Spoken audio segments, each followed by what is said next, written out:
নিজের স্ত্রীকে বিয়ে করার অভিযোগে করা মামলায় ক্রিকেটার নাসির হোসেন ও তার স্ত্রী তামিমা সুলতানা তাম্মি আদালতে হাজিরা দিয়েছেন।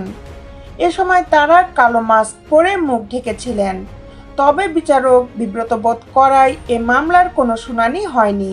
বক্তব্য আমি রিপ্রেজেন্ট করব, আপনারা পারলে আমাকে বলবেন। এই কি সৎসাহস নাই আপনাদের আমাকে জিজ্ঞেস করার?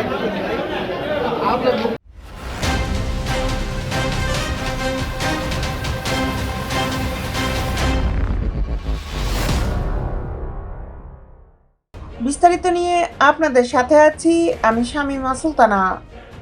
আজ ঢাকার অতিরিক্ত মেট্রোপলিটন ম্যাজিস্ট্রেট ওয়াহিদুজ্জামানের আদালত মামলাটি ঢাকার চিফ মেট্রোপলিটন ম্যাজিস্ট্রেটের কাছে পাঠিয়েছেন। এই বিষয়ে বাদীপক্ষের আইনজীবী ইশরাত হাসান বলেন, এ মামলার আত্মপক্ষ সমর্থনের জন্য দিন ধার্য ছিল। তবে বিচারক বিব্রত বোধ করে মামলাটি ঢাকার চিফ মেট্রোপলিটন ম্যাজিস্ট্রেটের কাছে পাঠিয়েছেন। তিনি এ মামলা পরিচালনা করতে চান না।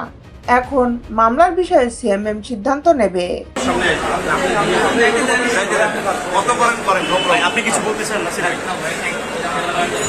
মামলা সূত্রে জানা গেছে 2021 সালের 24 ফেব্রুয়ারি তাম্মির স্বামী রাকিব হাসান বাদী হয়ে আদালতে এই মামলা করেন।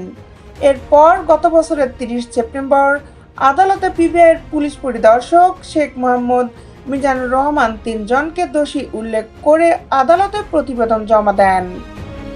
2022 সালের 24 জানুয়ারি ঢাকার অতিরিক্ত মেট্রোপলিটন ম্যাজিস্ট্রেট তোফাজ্জল হোসেনের আদালত নাসির তামিমার বিরুদ্ধে অভিযোগ গঠনের মাধ্যমে বিচার শুরুর আদেশ দেন। তবে এ মামলার অপর আসামি তামিমার মা সুমি আক্তারকে অব্যাহতি দেওয়া হয়। একই বছরের 6 মার্চ মহানগর দায়রা আদালতে অভিযোগ গঠনের আদেশের বিরুদ্ধে রিভিশন করেন নাসির ও তামিমা।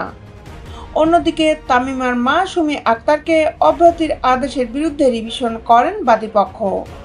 শুনানি শেষে গত 28 ফেব্রুয়ারি ঢাকা 6ষ্ঠ অতিরিক্ত মহানগর দায়রার জজ মুর্শিদ আহমেদ রিভিশন খারিজ করে দেন।